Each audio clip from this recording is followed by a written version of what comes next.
the Winnipeg Blues last year, 29 regular season wins, 61 points on what was really on the back of three key guys, and maybe four if you throw in the goaltender, which you probably should because goaltending is pretty important. Those guys are not going to be there anymore. So Winnipeg is really going to need to find some new heroes here, Kevin.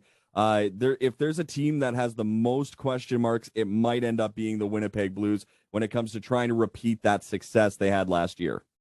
Almost certainly. They have a pretty good prospect pool and a decent draw to have people want to come and try out for their team. I know based on the fact that they are part of that Blues Freeze Ice organization. So there are a lot of question marks, but again, they have a couple good personnel in place that I think should make it a desirable place to go to. They're in Winnipeg, so it's got the highest population base in order to draw players. And I mean, they made a lot. They were dominant last year to start. Their scoring was off the charts, and like you said, it was followed up by good goaltending. So if you look at the parity that we've spoken about, I don't see why the Blues wouldn't be in a position to repeat that and certainly throw a wrench into the plans of some of the other teams that need those wins on a nightly basis. Darnell, it's not always about how many games you win, but about how you win games. And Winnipeg started to figure out different ways to win down the stretch, and they battled into the playoffs. Whether it was a lot of scoring from that top line or grinding it out once that top line got shut down a bit, do you think Winnipeg learned enough in forwards, 4 through 12 to make an impact this year now that they're going to get more opportunity to make an impact? Yeah, I think the biggest thing that was learned, as mentioned with Winnipeg last year, you need a well-balanced offense, because for the most part, not taking anything away from forward 4 through 12 last year, but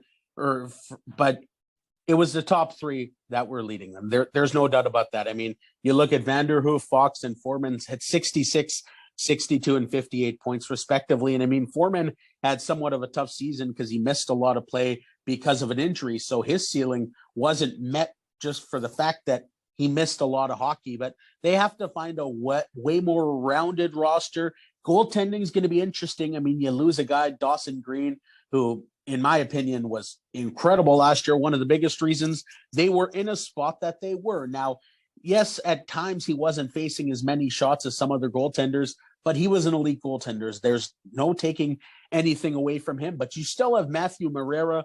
Last year, he had 32 points. Garrett Zizitko had 25 points. Both of those players are only 03s, 19-year-olds, and they can return. Sean Williams had 20 points, and he was an 04 last year. So they have a couple of good guys that are eligible to return. If they do, they're going to have to find some other guys to come in and contribute. Back end's going to have to strengthen a little bit, and between the pipes as well. But I think this is a Winnipeg team that, overall, the organizations, you look at the Freeze, you look at the Blues, and then the Winnipeg Ice, it's just sort of that whole system. And I think this is a Winnipeg team that I'm not sure if they're going to be at the same level as they were last year. I specifically don't expect them to be ranked number one in Canada in the early rankings as they were last year. But I still think this is a team that's going to compete and battle for a playoff spot for sure.